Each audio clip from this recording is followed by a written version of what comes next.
Ladies and gentlemen, welcome back to the Football Insomniac podcast.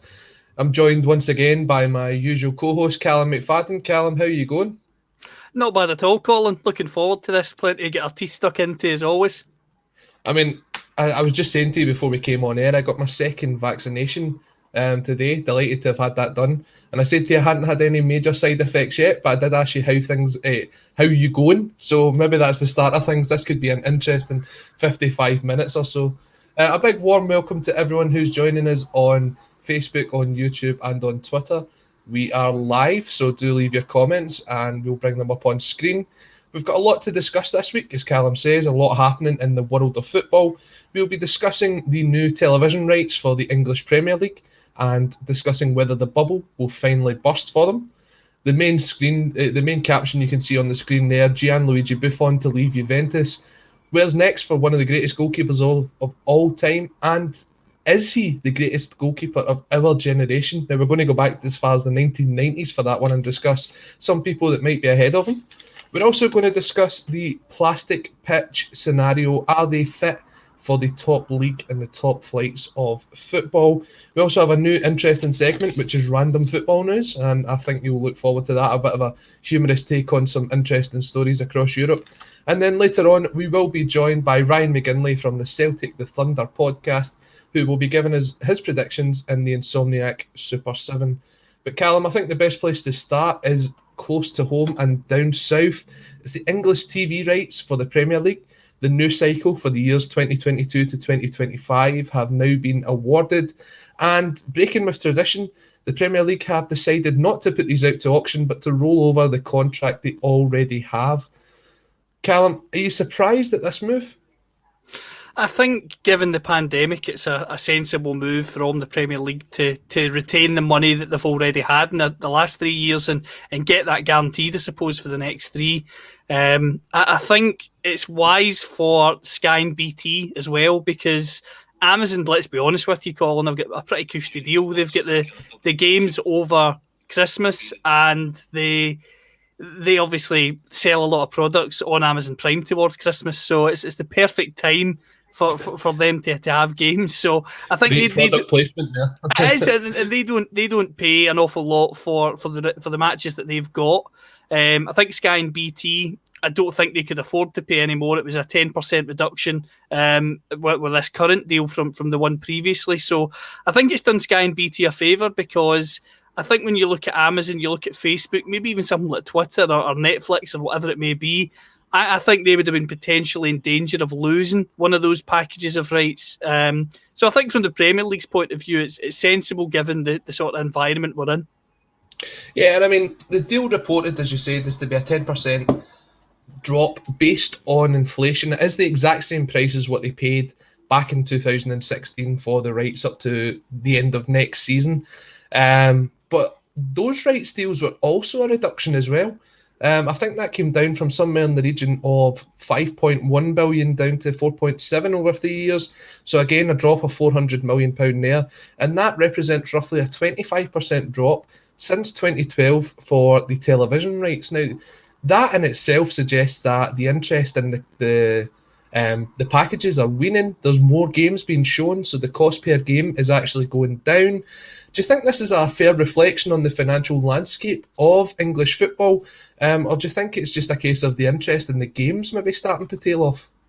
I think it's just the methods that they use are starting to sort of wean off. I think if the Premier League were to create a sort of Netflix of football, Premflix or whatever you call it, Premflix, I like that.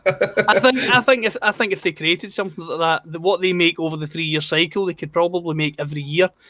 Because if they had an app, Premflix, or whatever they wanted to call it, and they marketed it around the globe, they would be in control of that, and it would be more reasonably priced, because that's all you would be getting with your sort of Premflix. For instance, Sky and BT is part of their offering, of course, have things like the Ashes, they've got tennis tournaments, golf. So when you're paying your Sky subscription, if you're paying for the full package, you're not just paying for the Premier League. So I think that's the way that they could get the rights and to go back up.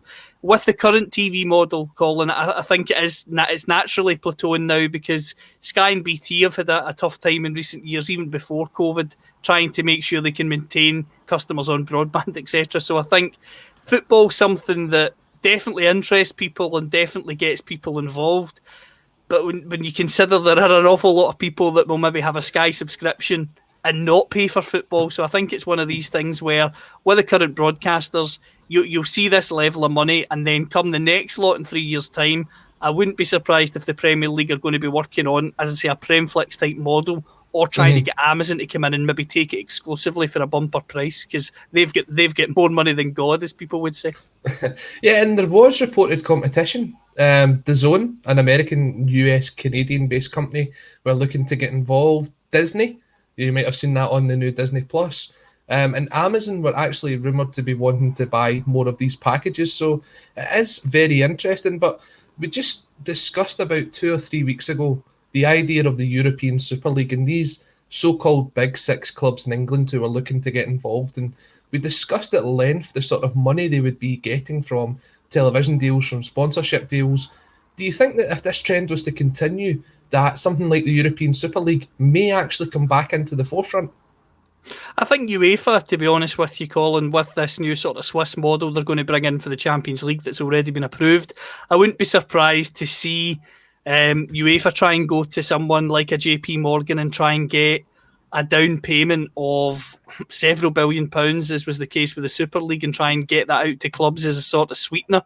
In terms of, as I say, in terms of the current deals and the interest, it's hard, as I say, it's hard to gauge. I think with the Premier League and any league, yes, I'm not saying it's the best league in the world for quality on the park. I'm not saying that whatsoever.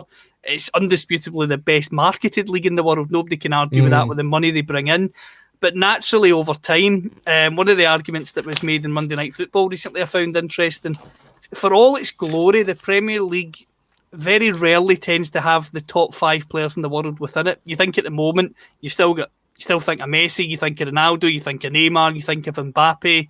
Those guys aren't. Haaland, like that, those 5 players that I've just mentioned aren't in the Premier League. You think back to the Barcelona era under Guardiola first, when he was there.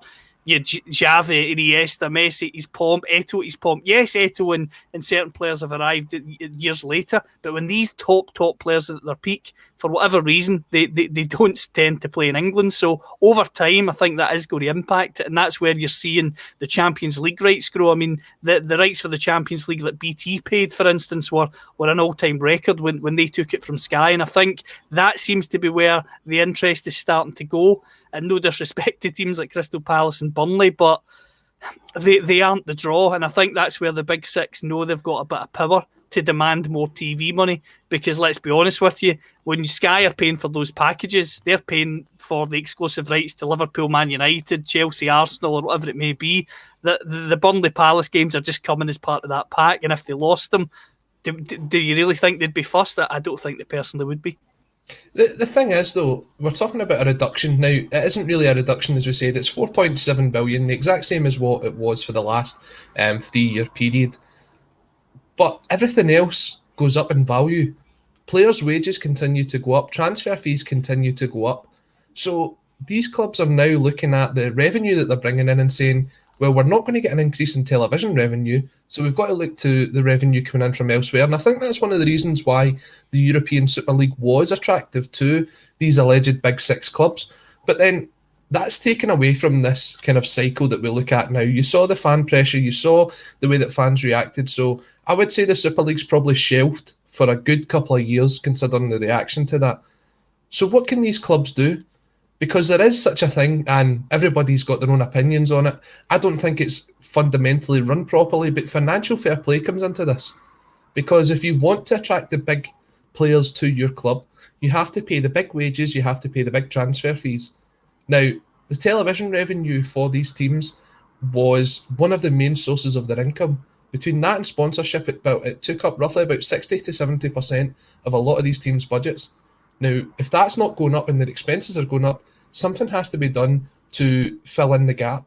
So although we're saying maybe this is a great thing for fans, their Sky packages really shouldn't go up, their BT Sports packages shouldn't go up, Do you think that the actual fan that goes to the game is probably going to feel the effect of this, and we could see season ticket prices potentially going up? I think it's terrible to say, and it's the harsh reality we all know, and it's a disgusting reality that the fan that goes to the game seems to always suffer.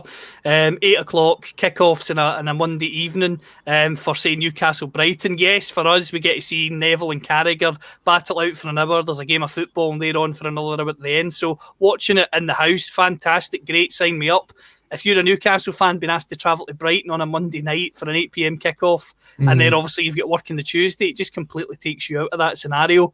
And even, I suppose, on a Monday evening for fans of the club that's at home, I know obviously if you can make it, you will make it, but it's not necessarily even an attractive proposition for a home fan. I know in Germany the Monday sort of game was completely shelved due to fan pressure. So unfortunately, when it comes to schedules and pricing, that the fans that go to the game are always going to suffer, which is a shame, because those are the fans that should be being looked after. Surely this pandemic has taught the TV companies that fans bring so much to the game. Watching games with no fans at times has been utterly dull, and you're talking about some of the biggest teams in world football battling it out in Champions League finals, semi-finals. Sure, last year when it went to Portugal one leg, the drama was good, but at the same time, without fans, there's still that sanitised. There's just that sanitised experience where, I don't know, I just find without fans at the games, it's hard to get totally invested in it the way you normally would, because I don't know about you, Colin, but I just hate the beamed in crowd noise where somebody hits it wide and they cheer for a goal and then oops, and then they need to change it. The sooner that we get rid of that, the better. Get fans back ASAP. The worst example of that I've seen this season has been actually at Celtic Park. So having watched the games from home with my season ticket, you see someone like, and I'm just picking a name out here, Odsonne Edouard taking a shot and it rolls past the post. About 10 to 15 seconds later, you hear the crowd reaction of, "Oh," as if it's like he's just missed. It's such a delayed reaction. So it's not going to be perfect. We get that. It's difficult. You've got the option on Sky, I know, at least, to listen with or without crowd noise. Actually, listening without crowd noise has been really interesting this season. Listening to the players shouting on the park, listening to the tactics and instructions coming from the bench, it has been an interesting insight. But as you say, it's one that you don't want to be a permanent feature. You're desperate for the fans to get back into the game. But my concern would still be that if this is the way that Sky and BT and Amazon and BBC, who are also still part of this, are going to continue to go down, and Monday 8 p.m. kickoffs and this, that, the next thing, the actual fans that go to the game, the legacy fans as the board were calling them, they're the ones that are going to suffer from this. But for me, I think this is the start of the English bubble bursting. I think English football's hit its peak, and now it's starting to come down and starting to maybe have to become self-sustainable. And you're not going to be able to do that without having the fans, so you can't punish the fans for not extending your TV deal. There has to be ways around about it, and if that means that teams don't sign the best players in the world, that's just the way English football needs to go. For me, it's been far overperforming where it actually should be in terms of European football over the last, I don't know, when did the Premier League start? 1992, something 92. Like that. So since then, I think it's been vastly overperforming. You look at the English teams that used to do well, your Liverpools, your Aston Villas, it was all homegrown talent that got them there. Now you're talking about all these big players coming in and you're paying them ridiculous wages. That was eventually going to end, and I think this could be potentially the start of it. I think, to be honest with you, I think player wages should be regulated. It's a difficult one, I suppose, in the sense that if you introduce a salary cap at, say, £100,000 a week, which is still an awful lot of money, if you're Barcelona and you've got a player like Messi and he's on 100 grand a week, and then you're desperate to get somebody else in, you know what it's like, Colin, panic towards the end of the window, right, okay, we'll pay you the cap as well. Is it necessarily fair that arguably the best player ever is on the same money as someone who is average in comparison? I think I'm not saying you need to go like the MLS, because obviously we need promotion, relegation, etc. But is there a way that you have a cap, but you can maybe have two or three designated players, so that your Messi's, your Mbappe's, your Fernandes, your De Bruyne, whoever it may be, they can still get the rewards as being the shining lights in the team, but your wage structure as a whole, taking those two or three players aside, has to fall into maybe 50% of what you bring in, or 60% of what you bring in, or something like that, to really make sure that clubs are living within their means. Because one of the clubs that's in the playoffs at the moment is Bournemouth. And if you think about Bournemouth, they were in the Premier League with 11,000 fans. Obviously, they've got a rich Russian owner, which helps. Yep. But at the same time, when they go into the Championship, if they don't come back up again this year, then the parachute payment they get next year is lower. Does the Russian billionaire get itchy feet? And if he does, who's going to be able to take that on with the debts and the wage bill that they'll still have? And the answer to that is probably not many people, and you might see them doing what Bolton did and end up rolling back down to League One, League Two. I mean, look at recent years, Colin. Portsmouth, Bolton, Sunderland. Even Bradford going back to the early 2000s. These clubs that were in the Premier League, when they fall out, as you've said, they can't sustain the wage bills that they've got. They've got players in big deals. You've seen Sunderland to a die with Jack Rodwell earning 70 grand a week in the Championship and obviously not willing to give it up. Something needs to change in football, not just in England, across the board. And I think there needs to be independent regulation. And it needs to be strict because, as you said earlier, financial fair play was good on paper, but the likes of City and PSG seem to have been able to get round that. And that's something that has to be addressed because you shouldn't be able to get round it. Well, I don't think so anyway. No, I always found it ridiculous that the punishment for financial fair play was a fine. that to me, you can buy yourself out of spending all that money that you spend. That for me is completely ridiculous. What isn't ridiculous, though, is everyone getting involved in the comment section. Do leave your comments and we'll bring them up, just like I'm doing here with Matt Gunner. More and more people are turning away from the English Premier League because it's boring and VAR, not VAT. VAT might have made it worse as well, but VAR has made it worse. I can't disagree with that. I don't blame the VAR system. I blame the people behind VAR, the referees that are actually trying to implement it. Ryan McGinley coming in, he's going to be joining us later. Looking forward to getting every score wrong later. He also Join the club. He also says he believes that the EPL has one of the best players in Kevin De Bruyne. I think that's accurate. I'd say he's definitely top 5 for sure. We've also got Sonic Jane Stooge coming in saying the PL is still the best and number 1 league in the world. Most popular too. Southampton Palace have huge fan bases and full stadiums and play football to a decent level, unlike Scotland. I don't disagree that the English Premier League has a better standard of football than Scotland, but a lot of that comes down to the money that's afforded to them.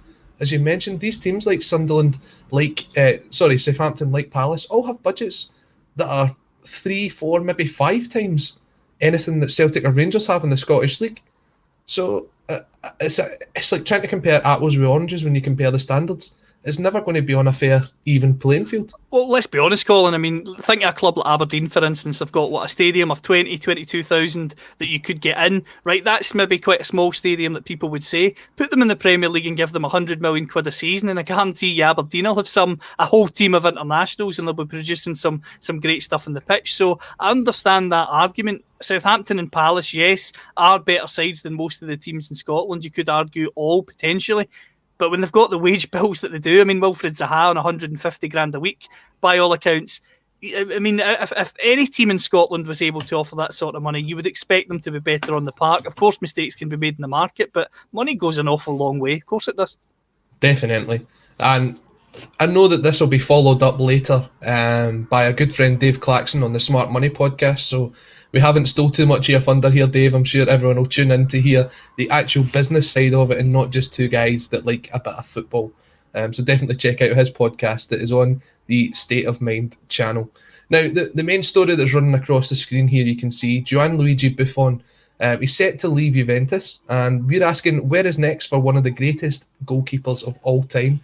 Now, Buffon's story is absolutely incredible. He's 43 years old now. I didn't think he was actually that old, but it really amazes me that he's still playing football. And he saved a penalty in Juventus' 3-1 win over Sassuolo in Serie A the other day. He made his debut back in 1995. Now, I was still in nappies, I think, in 1995. Callum, were you born in 95? That's when I was born. 95? That's crazy. As a 17-year-old, and then 6 seasons later, after playing for Parma, made the move to Juventus for €51 million. 17 seasons at Juventus, including their famous season in Serie B when they were relegated after the match fixing scandal. And he actually stayed at the club during that point as well, which I think really went to the hearts of the Juventus fans. He moved away to PSG, but he was only there for one season before his homecoming back in 2019. 176 caps for Italy, the most appearances in Serie A, and he's only second to Del Piero in the most appearances for Juventus. He's a phenomenal character, Callum, and the question is, where does someone like that go when they leave there? I would personally love to see him return to Parma. I know James Horncastle, esteemed Italian guy who covers Italian football, has talked about that as maybe a potential option. And I think the football romantic in me says it would be nice to see him go there. I think they've just been relegated, so he'd be going in there trying to get them back to the top flight.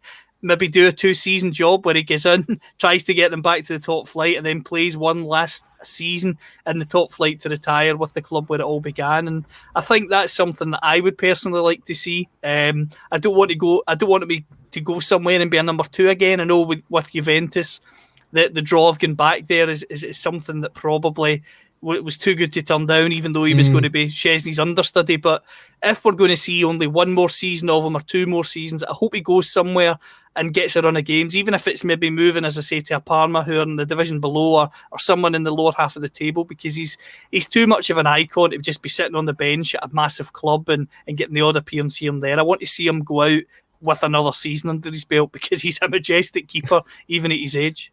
So you reckon he's got one more season in him then? I think so. I think one is as a number 1, yes. I think he could do another season, and then he would have to accept being the understudy if he was going on any longer, because I know in Japan there was an interview with Nakamura recently, and there was a player in Japan who's still playing at the age of 50. And King Kazu. Fantastic. He's 52 now.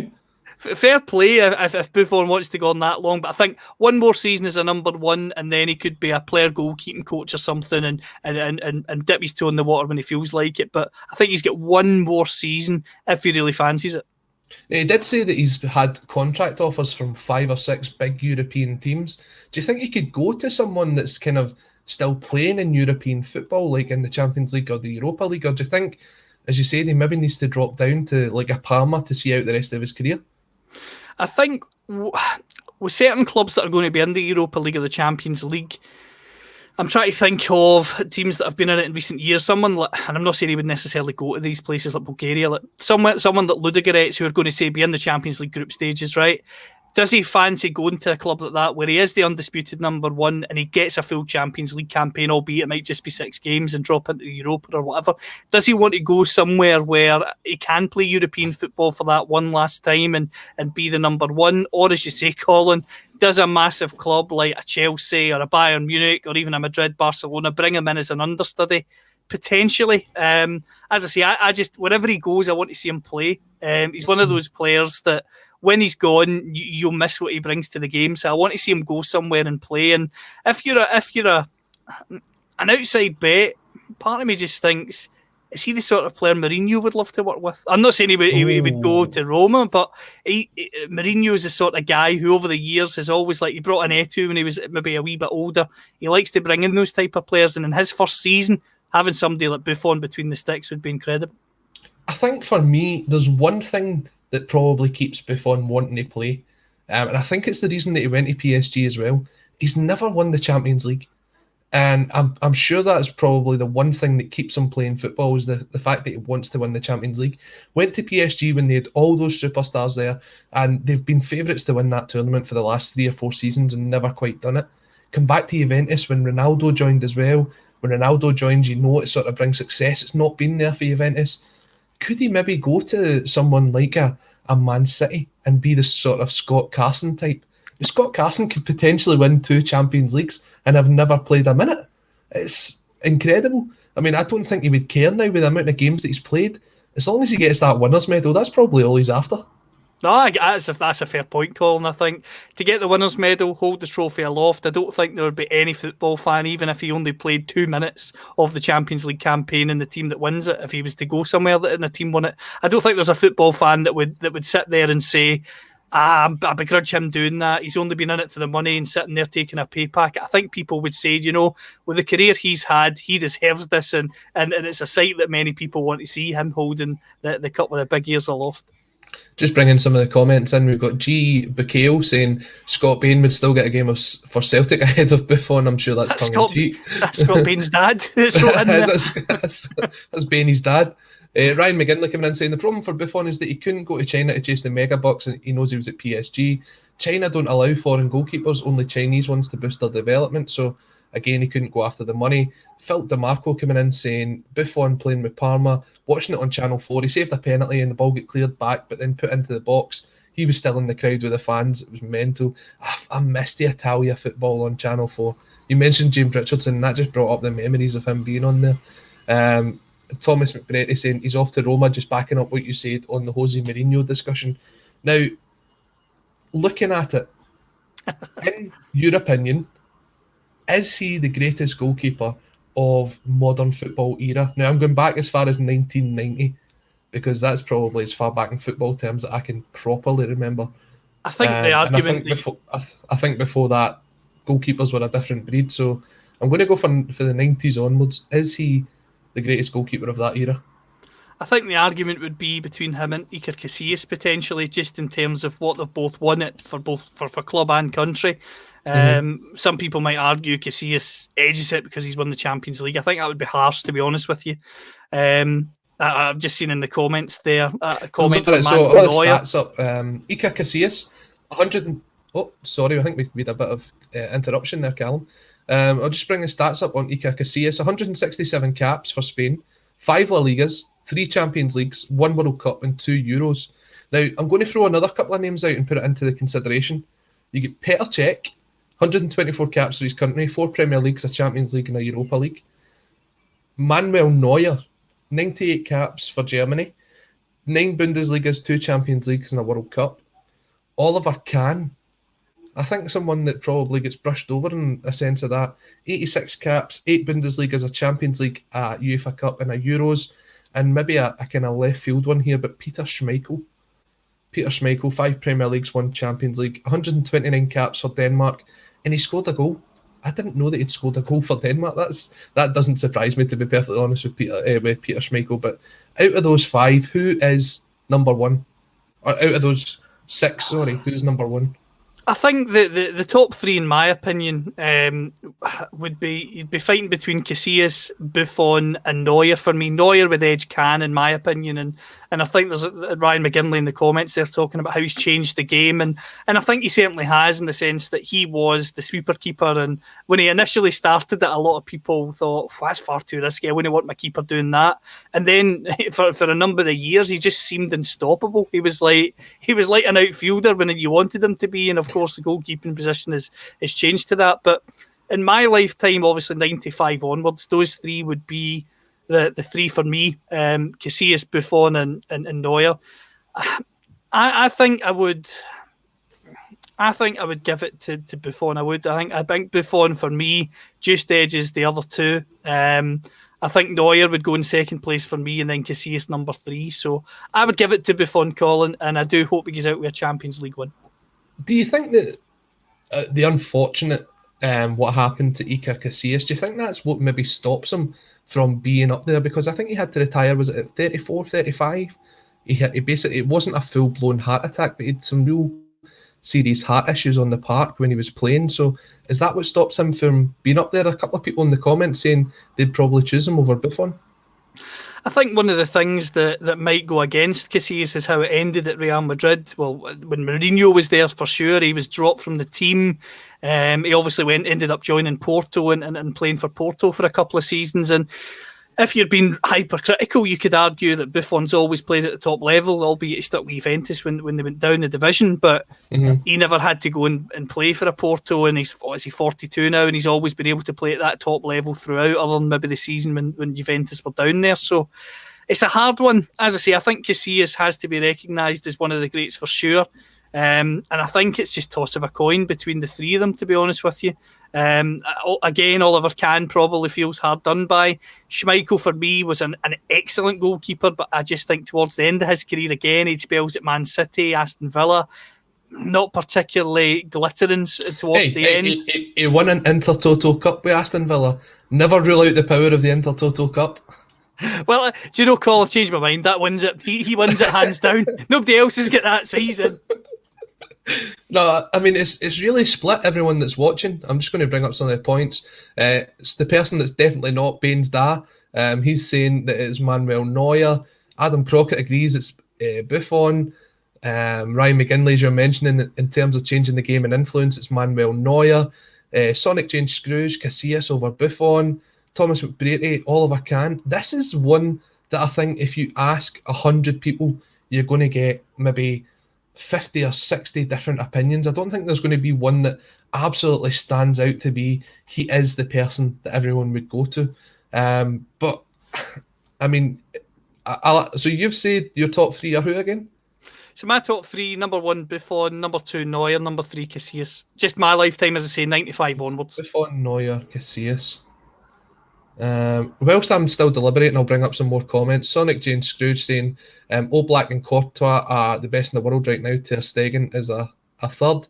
Paulo 7 Reds, Mano Neuer up there along with some of the all-time greats. Buffon, Casillas, Lev Yashin, Dino Zoff and Oliver Kahn, great mentions as well, definitely. Yeah,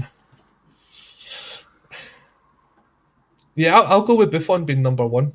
I think he's just, there's something about Buffon. The fact that he's still playing and he's still playing at such a high level for me probably puts him in at number one. I would go with Neuer second because I still think I think he could play on to be 43 as well. And I would put him at centre half and I'd put him at centre mid. But I feel comfortable enough to do that, probably in Scotland. And I would go with Casillas third. If I was rounding it off, it would be Kahn and Schmeichel to make up the top five. And I don't think there'd be many people that wouldn't have 3 or 4 of them at least in their top 5, I'd say. Absolutely. Honourable mention for Richard Wright, who was at Man City. I think he was there for 10 years, never played a game and earned something. Some stupid, like 5 million quid they threw at the time, and you just think, what a job that is. You just become a glorified cheerleader on trophy day where you've not been in any of the match squads, but you've been in training every day and you just get to go and enjoy it. So fair play to him. I mean, do you think Buffon could maybe do that if he just goes to City? He just sits on the bench for 10, 15 years. He's still playing when he's in his 60s, but it's all right. He's picking up a medal. He's never had to save a ball. Do you know what it would be interesting to see, Colin? I think he's one of those guys, though. So even though he's 40, turning 43 in the near future, he still looks in top shape. And I know, obviously, a lot of the time we talk about goalkeepers being able to go on forever, but towards the end, I'm going to be quite harsh here. Shea Given, I felt towards the end, had a real nosedive before he retired. There were shots just going straight through him when they were right at him. And I found that quite hard to watch towards the end of his career because he was a top goalkeeper in the Premier League. Buffon hasn't really had that moment yet. So I think it's interesting that at 43, he still seems in great shape with the reactions. I think, was there not maybe a game or two when he was at PSG that people were starting to say, right, okay, this is the end for him. But he's one of those ones, he's just bounced back and he's been really, really impressive. I know he's not played a lot of games for Juve, but if you're still getting 15, 20 games at age 43, that's seriously impressive. 100%. Definitely. As I say, number one for me. So, a lot of people thinking they might go to Roma. Who knows, maybe he fancies a Blue Lagoon in Sucky Hall Street. Celtic are looking for a new goalkeeper next season. There's very little chance of that happening, is there? Buffon versus Bain, as the comment came in earlier, what a fascinating battle that would be. Oh, Bain would still get the number 1 jersey somehow, but hey ho. Moving on, thank you to everyone who's getting involved on Facebook, on YouTube, and on Periscope. Do leave a like to the video if you're watching on YouTube. That really helps us with the YouTube algorithm, and it means more people will get the chance to see the video later on. We're going to move on to a new segment. This might be 1 week only, depending on how the reaction to this goes. But we're going to do a quick summary of some random football news happening across Europe. So we'll start in Holland, where Ajax were recently awarded the Eredivisie title. Now, Ajax, one of the top teams in the Netherlands, and have always been pretty loyal to their fan base. But they went a step further by melting down the trophy to create 42,000 metal stars to be given to season ticket holders. The club director, Edwin van der Sar, said that this was a tribute to the fans who, despite the fact they weren't in the stadium this season, said that their presence could still be felt I think that's an incredible honour. It'd be something fantastic to put on the mantelpiece, Callum. But someone told me that they were walking past Celtic Park today and saw Peter Lawwell dusting down the Wembley Cup and mumbling something about additional value. So who knows, maybe there's more to follow on that. Jerry McCulloch, I believe, will be presenting you with your added value as well, which is always a treat. In Italy, we're going to Serie C, which is somewhere unusual for us, Colin. The side Medina, not to be confused, of course, with the COVID jab Moderna. They're battling for promotion to Serie B, and they could have new owners next season. Clothing brand Stone Island are reportedly set to take over the club, which is nuts because, as you know as well as me, when that news filters through, football casuals all across the UK will now be Medina fans. So I look forward to seeing the new Medina shirt and the clobber for next season, because I'm sure it'll be everywhere. I can just picture the stands now, and I think Pep Guardiola is a massive fan of Stone Island, so maybe we'll see a wee Medina shirt in the City dugout next year. We absolutely might. And to take you, Colin, on another journey from Serie C to Bolivia, Royal Pari FC took to the field with only 7 players this week after a COVID outbreak forced all their first team squad out. They were coming up against the former champions. They went 3-0 down, and 8 minutes before the game, the game was abandoned because a Pari player was forced off injured. Not the classic FIFA where you 2 feet the goalkeeper and get sent off. Match abandoned due to an injury. And remarkably, in that same league this season, another side, I'm not even going to try and pronounce, Aguilas, I believe, they went onto the pitch with 7 players as well. Could you imagine that, Colin? A 7-a-side team turning up for a league game. Phenomenal. What formation would you play if you only had 7 players? I think you just do a Mourinho and have your 7 across the goal line and just beg for mercy. No, but that gets to the point where you've got to say there's more important things in football. You say you always hear that phrase, football, it's more than a game. Not when it comes to that. That just makes a mockery of the game. Oh, 100%. And I would love to see Bielsa take on one of those teams, because you could just imagine him telling 4 of his Leeds players, right, just go and sit at the touchline on the wee Bielsa buckets and we'll just have a 7-a-side match. You know, he's the sort of guy you need to have in the opposition dugout if you're in that situation. You can just imagine that in Scotland, Colin. Managers, big Brian Rice, big Chipper and co, they'd be relishing a 4-man advantage, bless them. So I think you would need Bielsa in the opposite dugout, or you'd be on a hiding to nothing.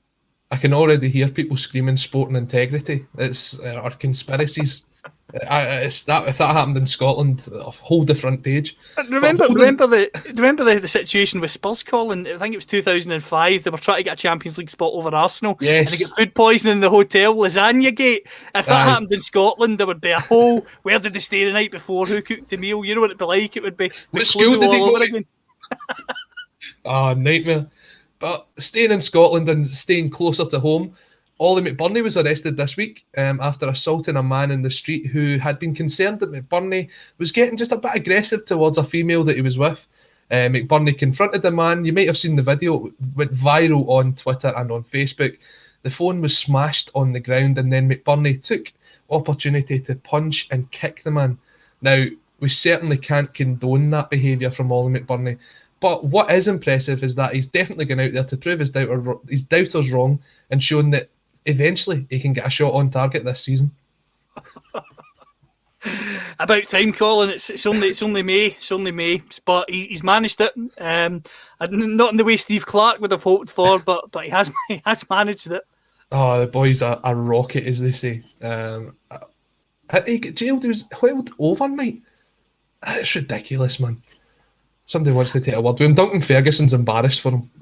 The one thing I would say, I never thought I'd become a McBurney defence lawyer here on the show, but I think the one thing that annoys me in football and society at the moment, if I'm being brutally honest, sorry to kind of to turn this to a serious point, but it annoys me. It was a joke, Callum. Come on, it was a joke. No, of course. But you know, the one thing that really frustrates me is the amount of people at the moment that are going around filming people and shouting abuse and doing that sort of thing. There was obviously the heartbreaking clip with Neil Lennon a few weeks ago, and the guy films it and he's in a bad way. But then, again, it sums up this idiot, right? He obviously abuses him and has that in video at the end as if, oh, look at his pals, look what I've done. And you just think, why is that sort of thing crept in? It's just bizarre. If people are out enjoying themselves in a pub or a restaurant, etc., leave them alone. If you're an autograph hunter or something, maybe they're getting up to leave at the end, and you might go and approach them and say hello. But filming somebody when really they're on their own, they're minding their own business, and try to goad them, and then when they are goaded, playing the victim. I mean, I don't think you can really stick up for these idiots. They need to really stop this, because a lot of the time we hear, Colin, young kids want autographs, etc., and a lot of people who say years ago players were far more accessible, and they probably were, because they weren't at threat of having a camera in their face and being filmed with abuse getting shouted to see how they react. So people need to kind of cut that down, because it's not fair on the kids that want the autographs and stuff, and maybe players feel that they can't, just in case. Well, thanks very much, Callum, for kind of putting a very serious spin on what was meant to be a comedy segment there. I do appreciate that. I apologise, but to be fair to McBurney, he'll probably be in the ring with Floyd Mayweather next. That seems to how it goes. You go viral and you get in the ring with Big Floyd, so I look forward to his headline set in Vegas. If it's not Floyd Mayweather, it'll be Jake Paul, I'm sure. Just seeing some of the comments coming in. Ryan McGinley again, that Italian team will be the first team to have their football badge located on their sleeve, definitely. Paulo 7 Reds coming in saying that's proper Sunday League stuff, that putting out a team of 7 pleasers. Sorry, he's come back to say players. Either would have done, to be honest. Russell Boyce, the TFI boy, he's in saying, yes, boys, we need to know which bus Boise is driving tonight. And Daniel Mack coming in saying, imagine getting leathered off McBurney, he's built like a toothpick. He probably still had his shin pads around his ankles as well. That totally sums up McBurney. If he was in a one-on-one with a toothpick, I think it would go to a referee's decision. I don't think there'd be a definitive answer, call.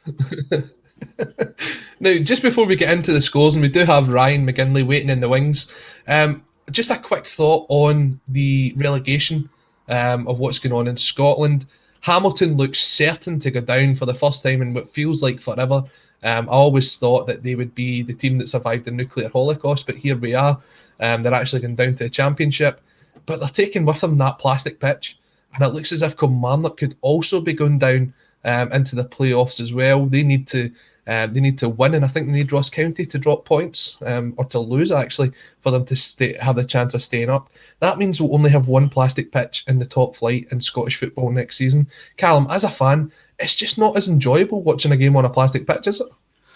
My thoughts are quite stringent in this, call, and I just think in the top flight of football in any country, you should have to have a grass surface. I don't think plastic pitches should be allowed in the top flight, and I know there'll be people listening to this going, it's easy for you to say, easy for Colin to say, Celtic, Rangers, Hearts, Hibs can afford these pitches, but you're in the top flight. Even if you finish bottom, it's not the Premier League where you get 100 million, but I'm sure you get just over £1 million for finishing bottom. I mean, you can, in my opinion, maintain a grass pitch. We've seen clubs before and other clubs in the top flight who have a synthetic surface built in and around the stadium as a wee training pitch, or a pitch that the community can use, that's based in and around the stadium to still create that community to feel. But for me, it's just, the thing that frustrates me is ESPN, for instance, Colin, have a world feed. They broadcast some Scottish games around the globe. Funnily enough, the Hamilton Ross County game was one of them at the weekend, but wasn't broadcast in Scotland, bizarrely. It's just, for me, not a good image to be sending out for your national league, your top league, to be putting out a plastic pitch as your main elite league. It just isn't a good look. And again, I know the arguments for it. In winter, it helps. You can get the community on it 7 days a week. But in my opinion, if you want to be a top flight club in Scotland, or any top flight club in any major football nation, I think it should be written into the rules that you have to play in a grass pitch.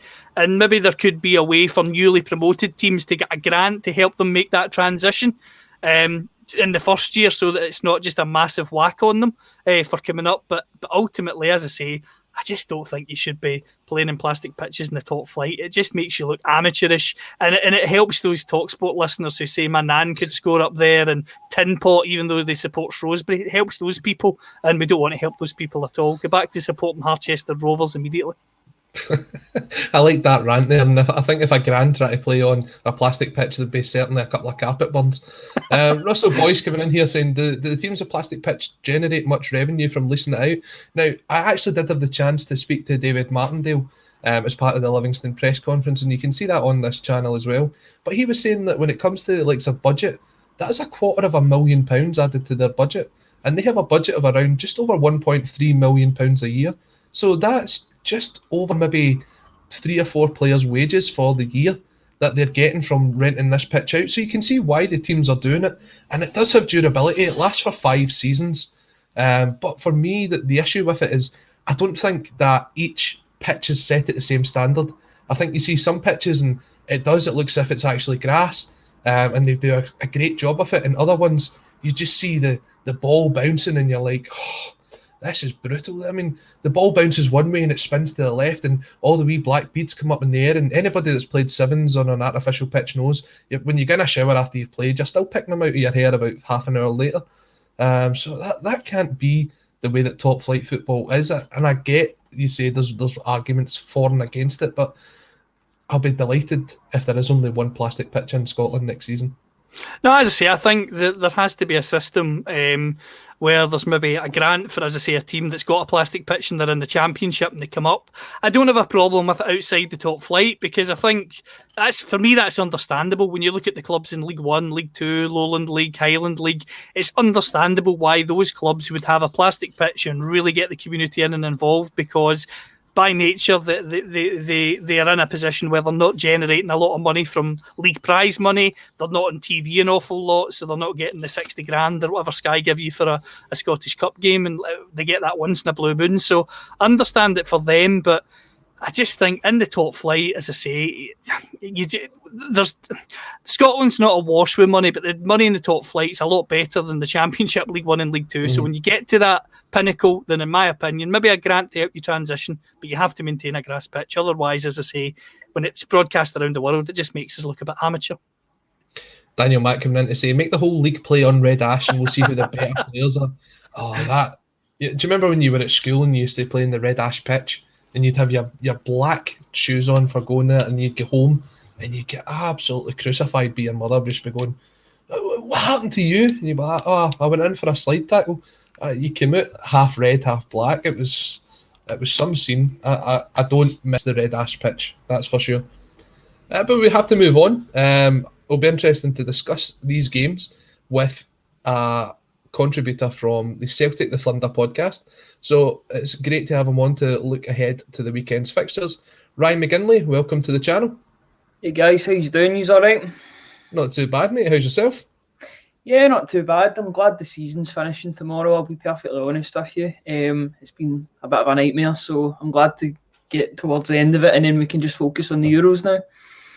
Well, focusing on the Euros, we've seen today that the tickets actually came out and it looks like the cheaper ones had been cancelled, but all the ones that had the dearer tickets actually managed to stay in. I'm sure that wasn't the plan by UEFA at all, but I'm sure they were looking to get as much money out of it. That's probably a discussion for another podcast. But let's start on the Insomniac Super 7. Just before we get going, anyone that's watching for the first time, what we do here is we look ahead to 7 big games that's happening at the weekend. We all give our predictions. You get 1 point if you get a correct result, 3 points for a correct score, and there's some bonus points if you predict 5 or more results. So far, after 3 weeks, I am sitting top of the table on 11 points alongside the guest that we have on. Callum is just behind on 9. But as I was saying before you came on, Callum, the boys for Aberdeen were in covering you 1 week, so we've got to take that onto the record. No, we need to put that onto the record, and their predictions were just like Aberdeen this season, Colin. Ponderous at best. Oh, the boys are watching as well. You want to see the abuse you're going to get. But Aberdeen's actually where we're starting, and it is the game at Ibrox on Saturday. Rangers versus Aberdeen. Rangers going for the unbeaten league season, and I think they're going to get it. I can see a 2-0 victory for Rangers. Ryan, I'll switch to you. Do you want what I want to happen or what I think will happen? It's up to you whether you want the points or not.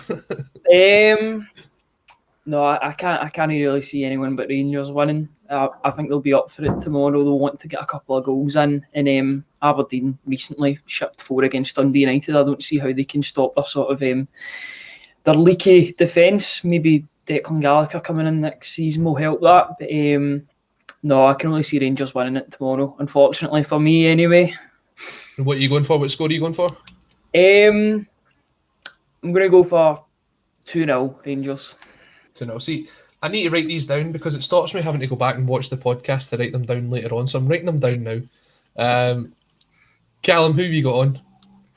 I think, in all honesty, I think Rangers will see it through. I think the fact it's at home, they've got that added motivation, albeit fans aren't there. I think they'll win 3-0. I think it'll be quite comfortable. I made that wee joke there, of course, about the Aberdeen boys. And since Stephen Glass has went in, I think it hasn't been a great start. And I know he's not had the chance to bring any of his own players, etc. in. And McInnes's team haven't been great at scoring goals this season. So I just don't see how Aberdeen get the goals to really trouble Rangers. Because even if Rangers only score 1 or 2, I just don't see Aberdeen scoring. But I think it'll be 3-0. We've got Ryan118 coming in and commenting. It's only because Ryan McGinley's on. Is he paying you guys to be on here? I'm still waiting on the check coming through, mate, but we'll see what happens there. Don't want that one to bounce. Russell Boyce coming in, giving his prediction as well. 3-0 hat-trick, Tavernier, 3 penalties. You couldn't rule that out, to be perfectly honest.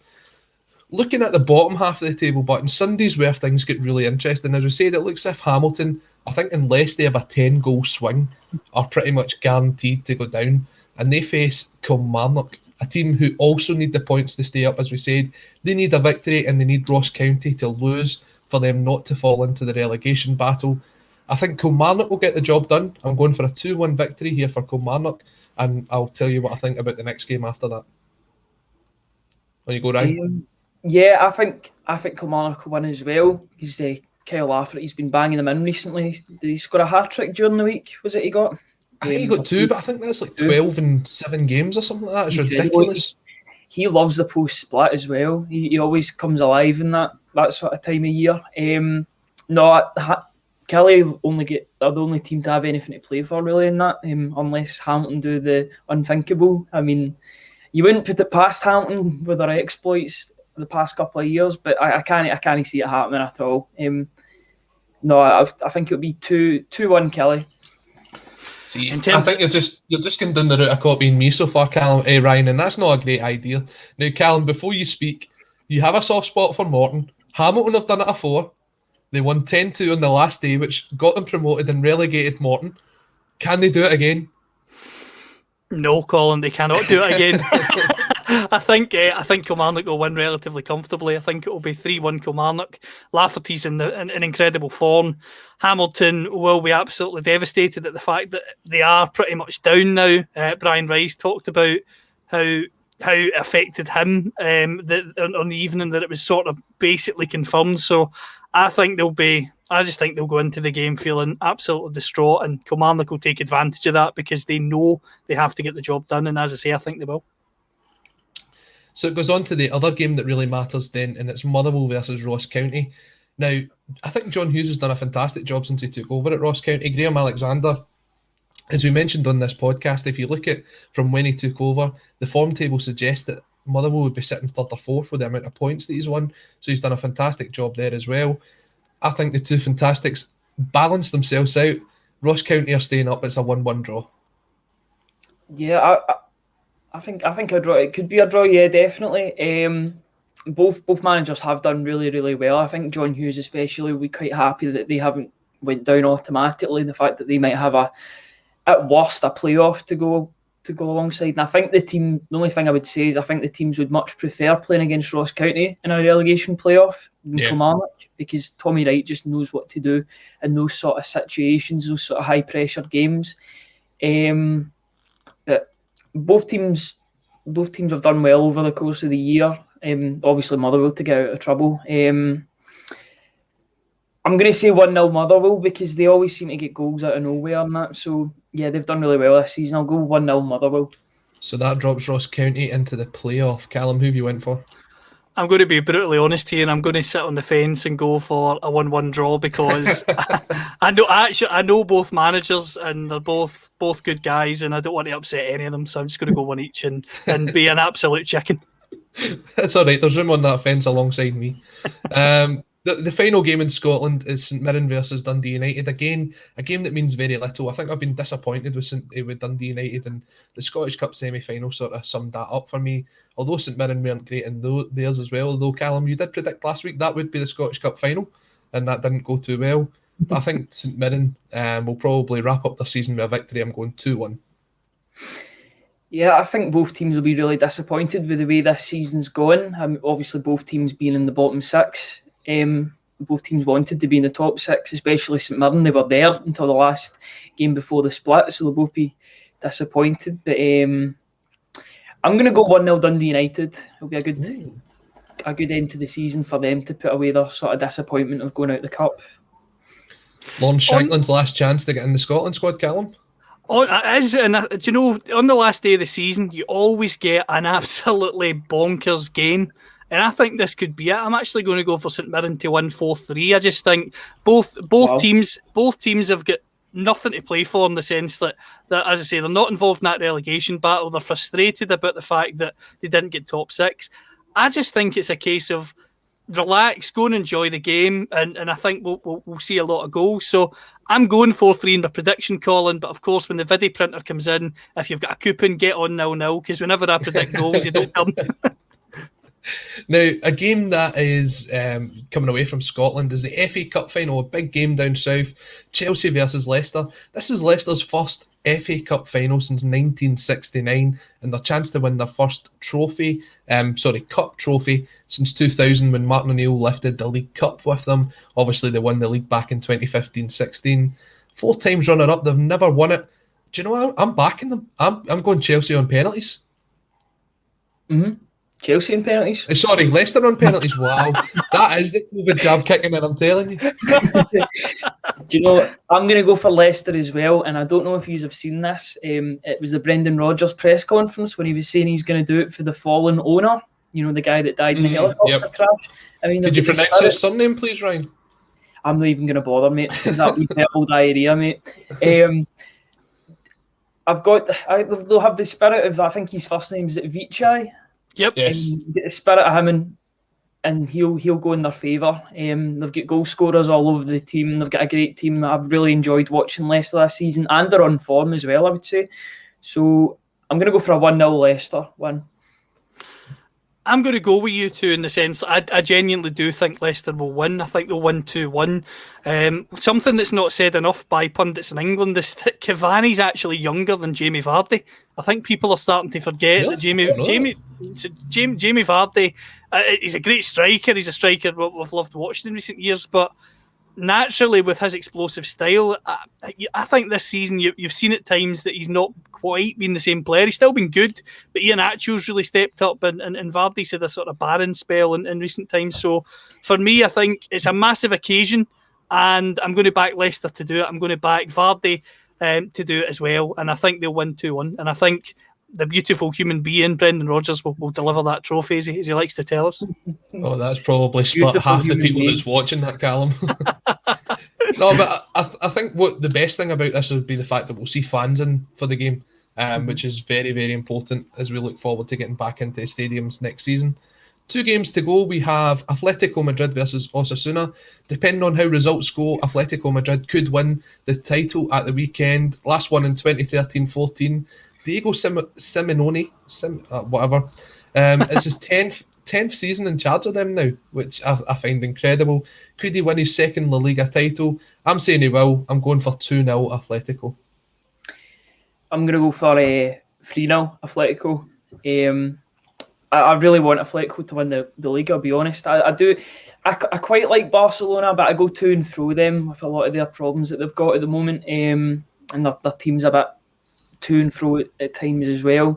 But I do like Simeone, and more importantly, I do like Moussa Dembele. So, and I'd love to see him come off the bench and score, because I know he's not really had a kick at Atletico Madrid, which is a shame. He'll probably go elsewhere in the summer. But no, I can only see Atletico Madrid winning 3-0. I'm going to agree with Ryan. I think they'll win 3-0. I think it'll be comfortable, and I'd be really stunned if they were to throw the title away from here.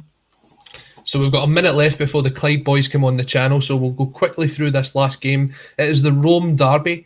It is Roma versus Lazio. Lazio, the informed team there over the 2, so I'm going for them to win 2-1. I'm going to go 2-0. Ciro Immobile just scores goals. He does that for a living. He's so good at it, and I can't see him not scoring. I don't want to get political, Colin. Anyone but Lazio, 1-0 Roma. You can't end the podcast like that, Callum. I just anyone but Lazio. Every time they play, I hope they lose. So I'm going to go 1-0 Roma. Roma have got this weird badge as well, where it looks as if it's 2 people sucking the teats of a bear or something like that. I wasn't sure where you were going with that, Colin. I prefer their retro badge, the sort of wolf that they've got. Yeah. I like that one. We'll leave it with the image of everybody picturing two people sucking teats of a bear. But Ryan, thank you very much for joining us. Myself and Callum will be back next week with the Football Insomniac. Thanks to everyone who get involved. Leave us a like, subscribe to the channel, and we'll be back next Friday. Until then, take care and stay safe.